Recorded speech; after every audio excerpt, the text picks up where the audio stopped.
ಧಾರವಾಡದಲ್ಲಿ ನೂತನವಾಗಿ ಪ್ರಾರಂಭಗೊಂಡ ಮಾಕಡವಾಲೆಯವರ ಆಫೀಸ್ ರಾಜೀವ್ ಗಾಂಧಿ ಶಾಲೆ ಹತ್ತಿರ ಯುಬಿಎಲ್ ರಸ್ತೆ ಇರುವ ಮಳೆಗೆ ಅಕ್ಷಯ ತೃತೀಯ ದಿನದಂದು ಉದ್ಘಾಟಕರಾಗಿ ಶ್ರೀ ದೀಪಕ್ ಚಿಂಚೋರಿ ರಿಬ್ಬನ್ ಕತ್ತರಿಸುವ ಮೂಲಕ ಉದ್ಘಾಟಿಸಿ ಮಾತನಾಡಿದರು.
ನಾಲ್ಕು ಸಲ ವರ್ಷಕ್ಕೆ ಮಂದಿಗೆ ಒಂದು ಉತ್ತೇಜನ ಕೊಡ್ತಾರೆ.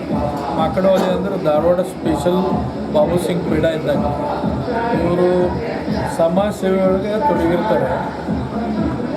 ಯಾರಿಗೂ ಗೊತ್ತಿದ್ದಂಗೆ ಕೆಲಸ ಮಾಡ್ತಿರ್ತಾರೆ. ಇವತ್ತಿನ ಆಫೀಸ್ ಓಪನಿಂಗ್ ನಾನು ಹೇಳಿದ ನಾನೇನೋ ಬಸವ ಜಯಂತಿ ಪೂಜೆ ಮಾಡ್ಯಾರ ಅಂತ ಮಾಡಿದ್ದೆ. ಆದರೆ ಒಟ್ಟು ಒಂದು ಸಂಘಟನೆ ಶಕ್ತಿ ನಮ್ಮ ಕಾಂಗ್ರೆಸ್ ಕಾರ್ಯಕರ್ತರಿಗೆ ಉತ್ಸಾಹ ತುಂಬುವಂಥ ವ್ಯಕ್ತಿ. ಶ್ರೀ ಮುತ್ತುರಾಜ್ ಮಾಕಡವಾಲೆ ಸಮಾಜ ಸೇವಕರು ಹುಬ್ಬಳ್ಳಿ ಧಾರವಾಡ ಮಹಾನಗರ ಕಾಂಗ್ರೆಸ್ ಸಮಿತಿ ಹಾಗೂ ಶ್ರೀ ಮಾರುತಿ ಮಾಕಡವಾಲೆ ಸಮತಾ ಸಂಘರ್ಷ ಸೇನಾ ರಾಜ್ಯಾಧ್ಯಕ್ಷರು ಮತ್ತು ಮಾಕಡವಾಲೆ ಬಂಧುಗಳು ಹಾಗೂ ಆಪ್ತ ಮಿತ್ರರು ಉಪಸ್ಥಿತರಿದ್ದರು.